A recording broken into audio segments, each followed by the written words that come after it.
Screen দেখা যায়? জি sir.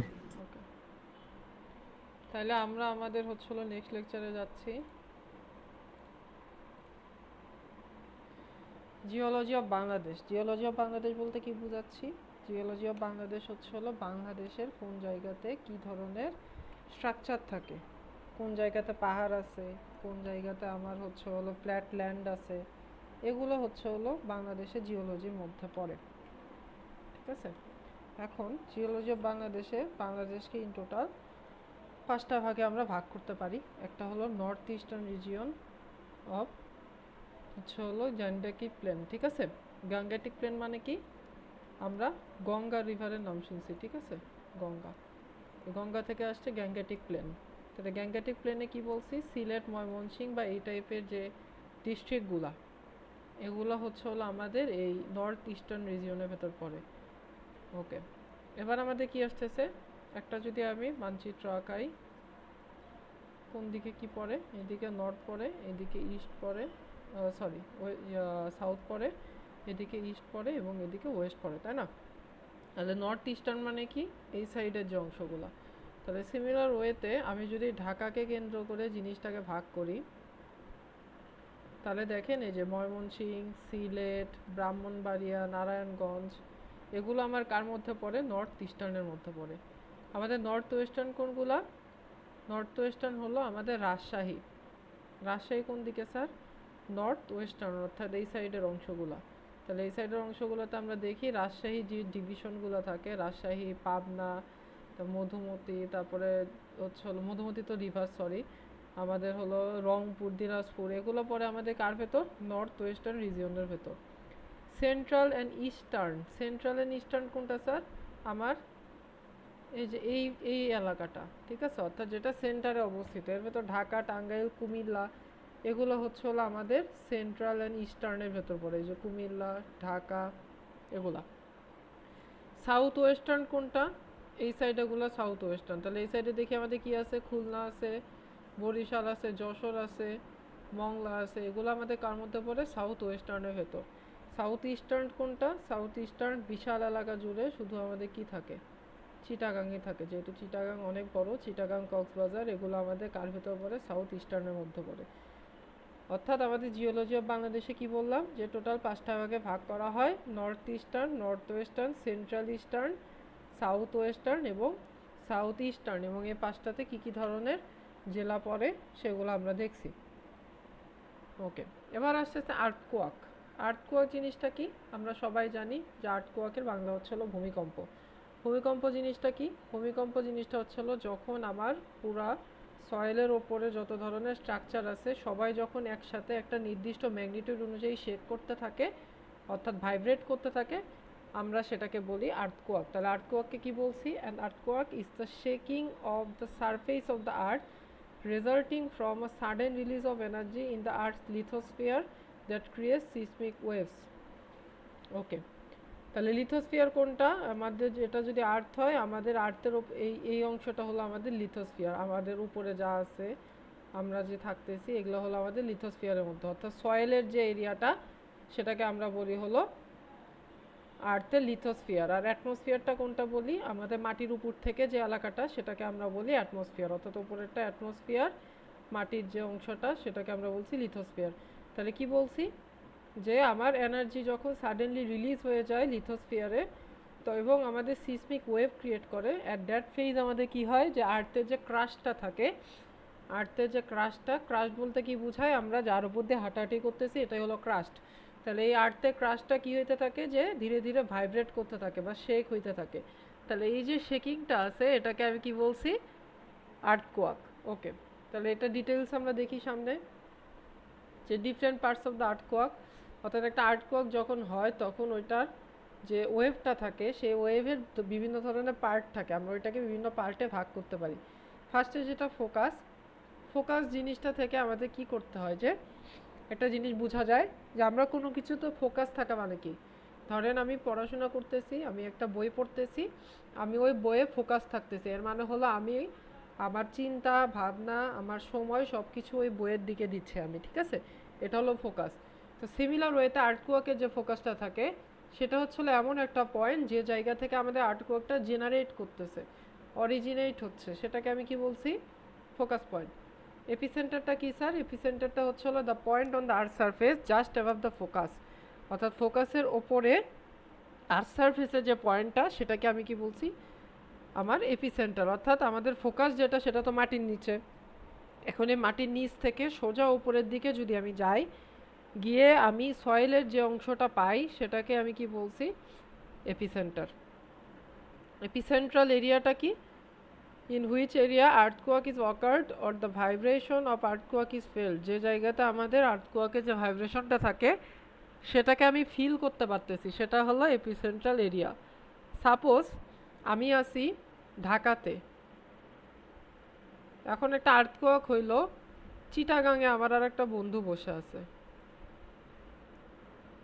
ওকে? তাহলে আমার আর্টকোয়াক হয়েছে ঢাকাতে, আমি আবার ওই বন্ধুকে ফোন দিলাম যে বন্ধু এরকম তো আর্টকোয়াক হয়েছে ঢাকাতে, তোদের ওইদিকে কি অবস্থা? আমার বন্ধু যদি বলে যে না আমিও আর্টকোয়াক টের পাইছি, আমিও ভাইব্রেশন টের পাইছি, আমাদের বিল্ডিংও নড়ে উঠছে, দেন আমরা বলতে পারবো যে আমার যে আর্টকোয়াকটা হয়েছে ঢাকা এবং চিটাগাং এরা এপিসেন্ট্রাল এরিয়ার মধ্যে পড়ে, অর্থাৎ এই ঢাকার মানুষজন এটাকে ফেস করতে পারতেছে, চিটাগাংয়ের মানুষজন এটাকে ফিল করতে পারতেছে, তাহলে এটা হলো এপিসেন্ট্রাল এরিয়া। কিন্তু আমি যদি চিটাগাংয়ের আমার ফ্রেন্ডকে ফোন দিয়ে দেখি যে ও আর্টকোয়াকের কোনো কিছুই বলতে পারতেছে না, ও বলতেছে না আমাদের এখানে তো আর্টকোয়াক হয়নি, আমরা সব কিছু ঠিকঠাক আছে, দেন ওইটা এপিসেন্ট্রাল এরিয়ার মধ্যে পড়বে না, অর্থাৎ ও আর্থকোয়াকটাকে ফিল করতে পারতেছে না। অর্থাৎ যেটুক এরিয়া জুড়ে আমাদের আর্থকোয়াকটা ফিল করা যায় সেটাকে আমি কি বলছি? Epicentral area. এবার হচ্ছে অ্যান্টি সেন্টার। অ্যান্টি সেন্টার কি? Diagonally the opposite point of the epicentre is called anti centre.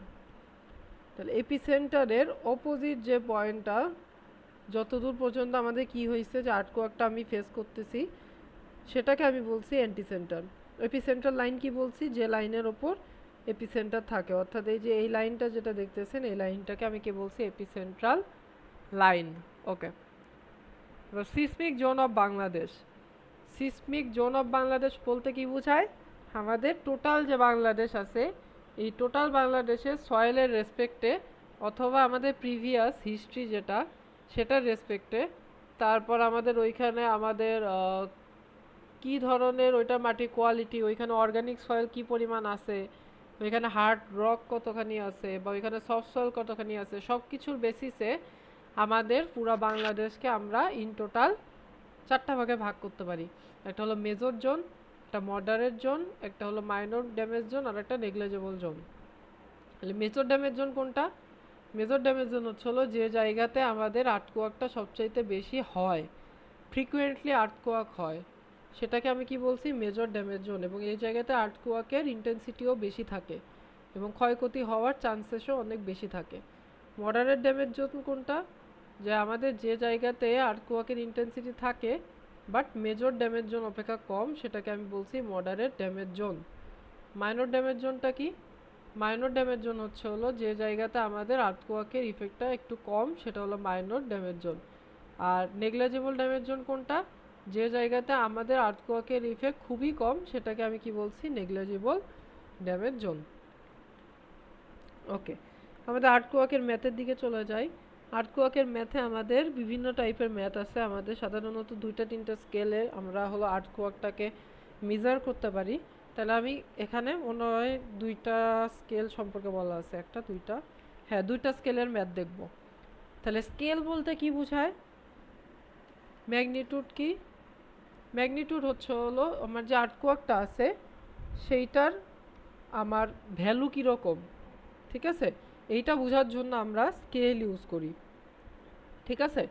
যে আমাদের এই যে আর্টকোয়াকটা হচ্ছে বা যে আর্টকোয়াকটা হবে বা যে আর্টকোয়াকটা হয়ে গেছে সেটার ক্ষয়ক্ষতি কীরকম করতে পারে বা সেটার আমার মান কীরকম, ভ্যালু কীরকম, এটার উপর বেস করে আমরা ওইটাকে স্কেলিং করতে পারি, ঠিক আছে? স্কেল সম্পর্কে আমরা সামনে আরও দেখব।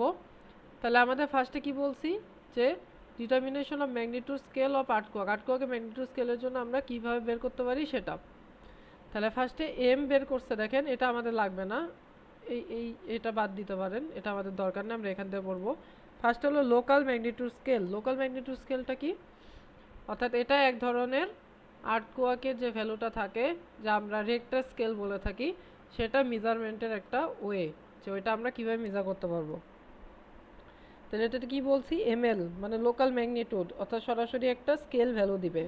সেটা হইতে পারে 2, 3, 4, 5, 6, 7, 8, 9 এরকম একটা ভ্যালু দিবে। তাহলে এইটা আমাদের কি বলছি, যে এমএল দ্বারা প্রকাশ করা হয়েছে, যে লোকাল ম্যাগনিটিউড। তাহলে local magnitude is equal to কি, log A minus log A nought. তাহলে এটা কি স্যার, এটা হলো ম্যাক্সিমাম ট্রেস অ্যামপ্লিটিউড। আর এ নটটা কি, এ নটটা হলো 0.001 মিলিমিটার। ঠিক আছে, অর্থাৎ মিনিমাম কতটুকু আমার সিসমোগ্রাফটা নিতে পারে। তাহলে সিসমোগ্রাফ কি জিনিস স্যার, আমরা একটু সিসমোগ্রাফ দেখে আসি। সিসমোগ্রাফ খুবই কঠিন পড়া, আমরা একটু দেখি।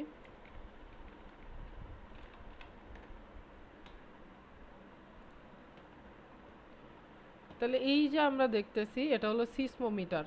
আমাদের যখন আর্টকোয়াক হয় তখন এই সিসমোমিটারটা আমাদের এক ধরনের ওয়েভের বেসিসে রেজাল্ট দেয়। আমি যদি একটা ভালো ছবি দেখাই, এই যে দেখেন যে কি হিজিবিজি, অনেক হিজিবিজি একটা রেজাল্ট দেয়।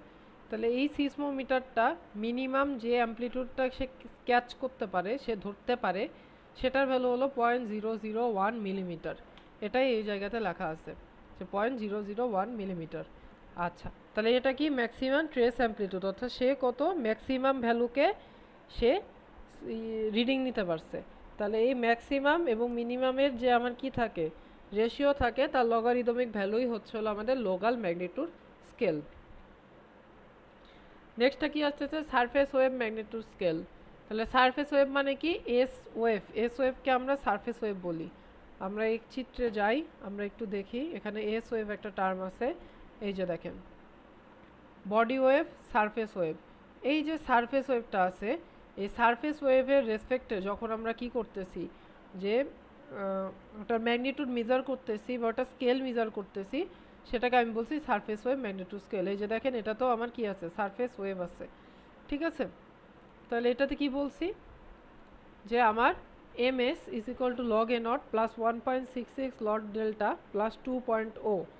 তাহলে আমাদের কি হবে, লগ এ নট, এ নটের ভ্যালু মানে কি ম্যাক্সিমাম গ্রাউন্ড ডিসপ্লেসমেন্ট, অর্থাৎ আমার যে আর্থের গ্রাউন্ডটা আসতেছে, সেই গ্রাউন্ডে ম্যাক্সিমাম কতটুকু ডিসপ্লেসমেন্ট হচ্ছে, সেটা হলো এ প্রাইম। এমএসটা কি, সারফেস ওয়েভ ম্যাগনিটিউড স্কেল, অর্থাৎ এটা একটা ভ্যালু দিবে, কোনো একটা নিউমেরিক ভ্যালু দিবে। আর আমাদের ডেল্টাটা কি, ডেল্টাটা হলো এপিসেন্টার ডিস্টেন্স টু সিসমোগ্রাফ, অর্থাৎ আমাদের সিসমোগ্রাফের যে এপিসেন্টারটা আসতেছে সেটার ডিস্টেন্স কত, আমাদের যে সিসমোগ্রাফটা দিচ্ছে সেখান থেকে আমাদের এপিসেন্টার যে জায়গাতে আমাদের কি হচ্ছে, যে আর্থের যে ক্রাস্ট, সেই ক্রাস্টের যে পয়েন্টে আমাদের কি থাকতেছে, যে পয়েন্ট বরাবর নিচের দিকে গেলে আমাদের ফোকাস থাকতেছে, অর্থাৎ যে জায়গা থেকে আমাদের আর্টকোয়াকটা জেনারেট হচ্ছে তার ঠিক ওপরে আর্থ ক্রাস্টের যে পয়েন্ট, সেটা হলো এপিসেন্টার। তাহলে এই পয়েন্টের যে ডিস্টেন্সটা আছে সিসমোগ্রাফে, সেটাকে আমি কি বলছি, ডেল্টা বলছি। আচ্ছা, আরেকটা স্কেল কি, মোমেন্ট ম্যাগনিটিউড স্কেল। তাহলে মোমেন্ট ম্যাগনিটিউড স্কেল মানে কি, আমাদের mm is equal two -6 plus 0.67 log am not. তাহলে এম নটটা কি স্যার, এম নট হলো সিসমিক মোমেন্ট, অর্থাৎ আমাদের যে আর্টকোয়াকটা হচ্ছে, এই আর্টকোয়াকের কারণে আমাদের যে সিসমিক মোমেন্ট ক্রিয়েট হচ্ছে, এই সিসমিক মোমেন্টের যে ভ্যালুটা, সেটার লগারিদমিকের সাথে 0.67 গুণ দিয়ে আমি যদি 6 থেকে সেটাকে বাদ দেই, তাহলে আমাদের যে ভ্যালুটা আসে সেটা হলো mm। ওকে, তাহলে এবার আমাদের কি বলছি, যে মিউ এফ ডি। তাহলে মিউটা কি, মিউতে হলো আমাদের shear modulus of the material along the fault plane.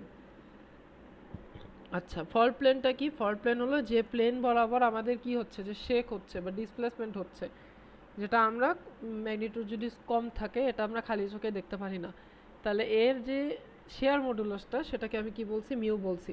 তাহলে মিউর ভ্যালুটা কত, 3 × 10⁻10 newton per metre square for earth crust. Earth crust কোনটা স্যার, আর্থ ক্রাস্ট হলো আমরা যার উপর দিয়ে হাঁটতেছি, সেটা হলো আর্থ ক্রাস্ট।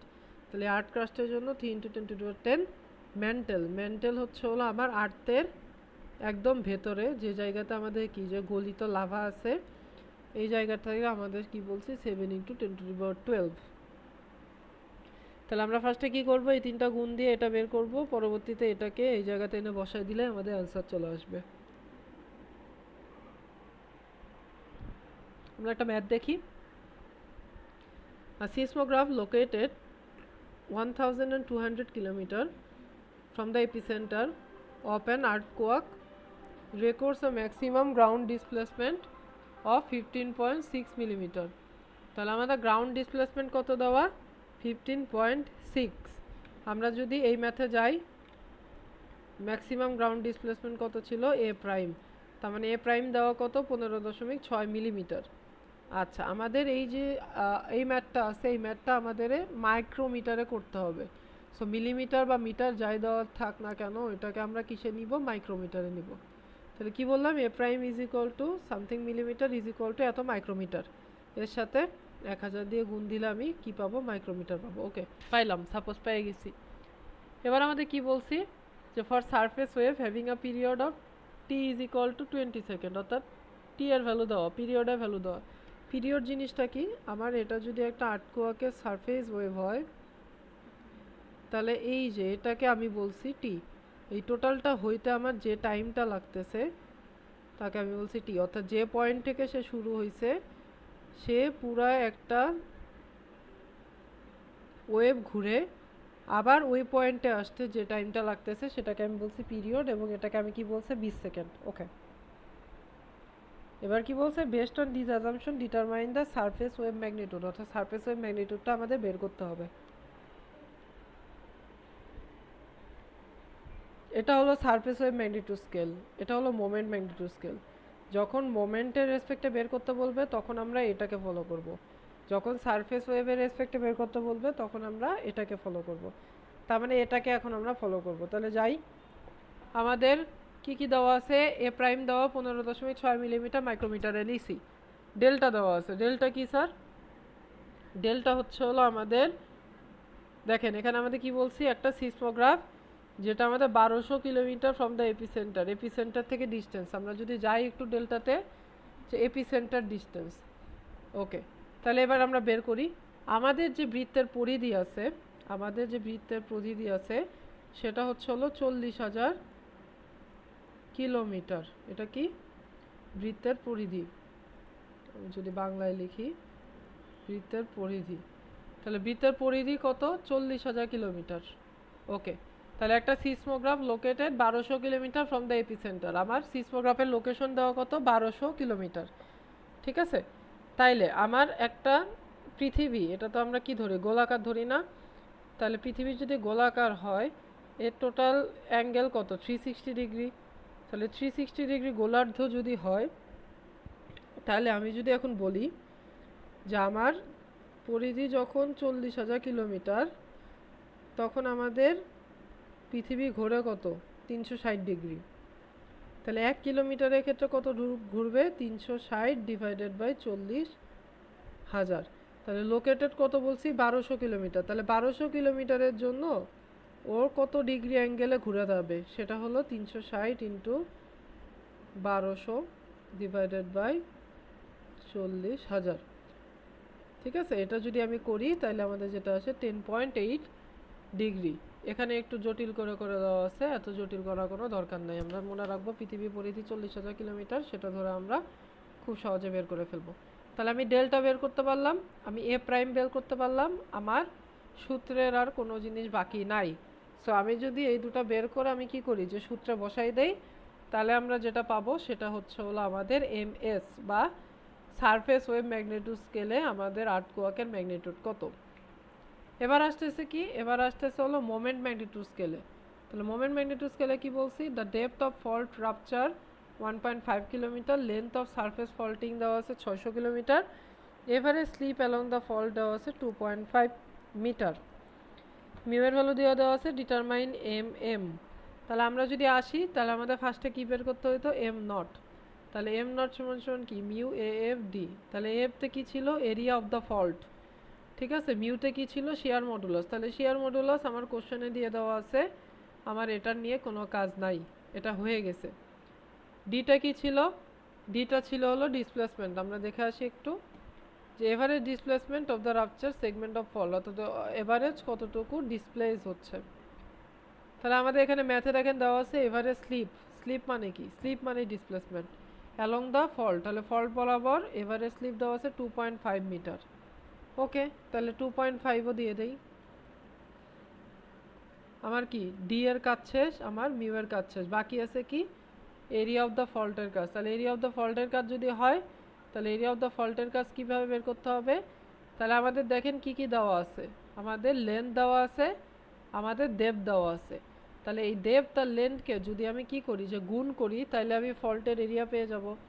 তার মানে আমাদের ফল্টের এরিয়া কি হবে? 600 ইন্টু 1.5।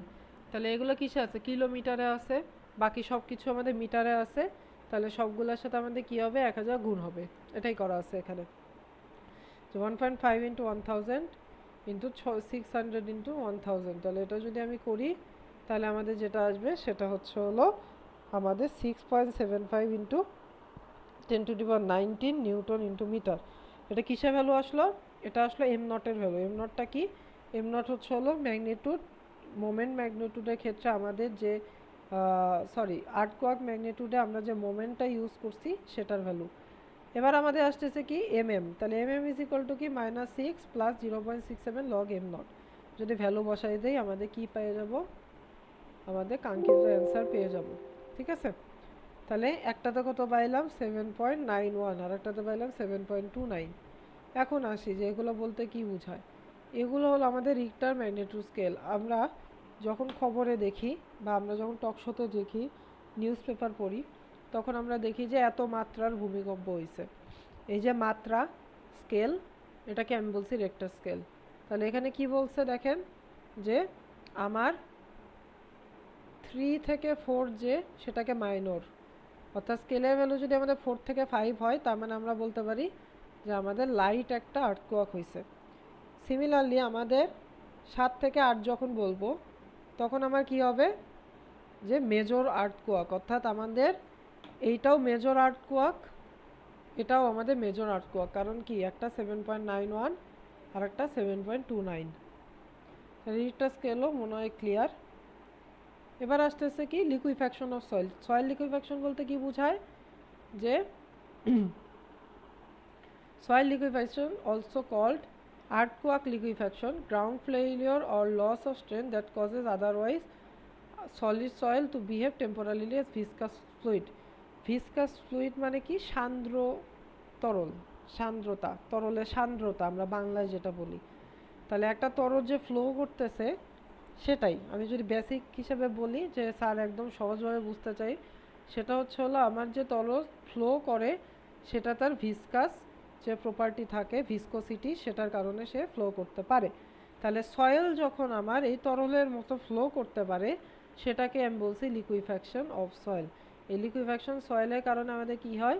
যে আর্থকোয়াকের টেন্ডেন্সি বেড়ে যায় এবং ক্ষতিও বেড়ে যায়। তাহলে সিসমিক ফ্যাক্টর কি বলছি? যে আর্থকোয়াক রেজিস্ট্যান্স স্ট্রাকচার ডিজাইনের জন্য যেসব ফ্যাক্টর নিয়ে আমরা কাজ করি সেটাকে আমি বলছি সিসমিক ফ্যাক্টর। তাহলে কি কি ধরনের ফ্যাক্টর আছে? এটা আপনারা সবাই কি দেখবেন, এর বাইরে গুগলেও দেখবেন, এর বাইরে গুগলে কি সলিউশন দেয় যে আমাদের আর্থকোয়াক রেজিস্ট্যান্ট বিল্ডিং তৈরি করার ক্ষেত্রে আমাদের কি কি জিনিস মেনটেন করতে হয়।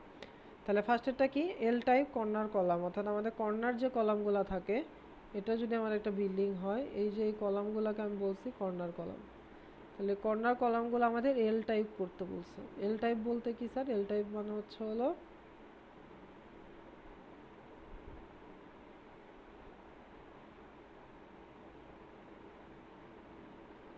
তাহলে আমাদের এল টাইপ কর্নার কলাম করতে বলছে। টি টাইপ ইনার কলাম কি? অর্থাৎ আমার যদি এই যে এই জায়গাতে কলাম যেগুলো আছে এগুলো হলো ইনার কলাম। তাহলে ইনার কলামের ক্ষেত্রে কি হবে? আমাদের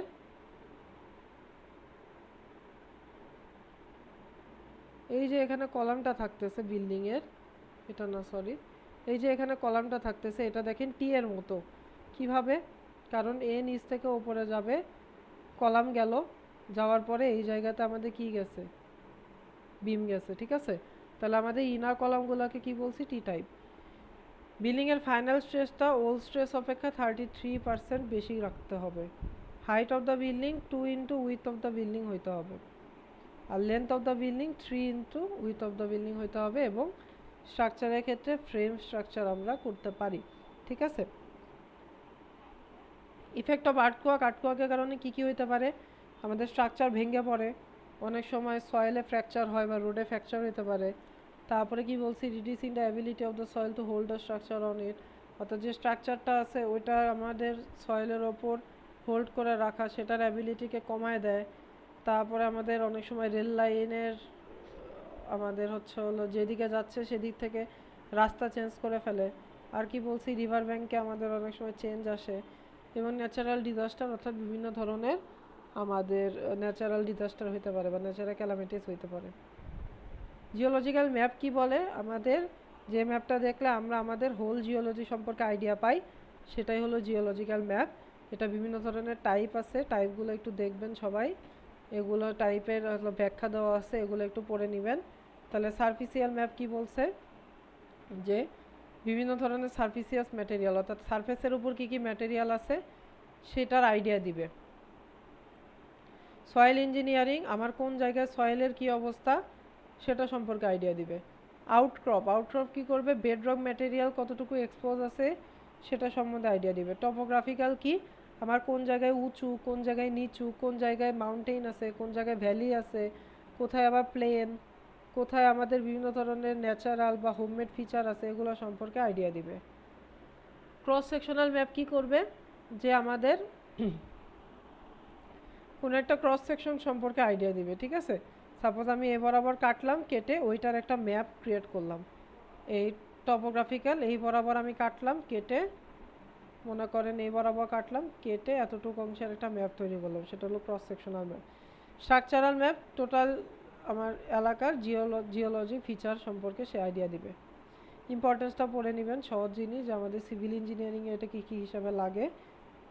আই হোপ ক্লিয়ার সবার। ওকে, কোন জিনিস নিয়ে কোনো প্রবলেম আছে? কোনো পার্ট বুঝি নাই এই স্লাইডের? স্যার বুঝতে পারছি। সবাই বুঝতে পারছি? জি স্যার।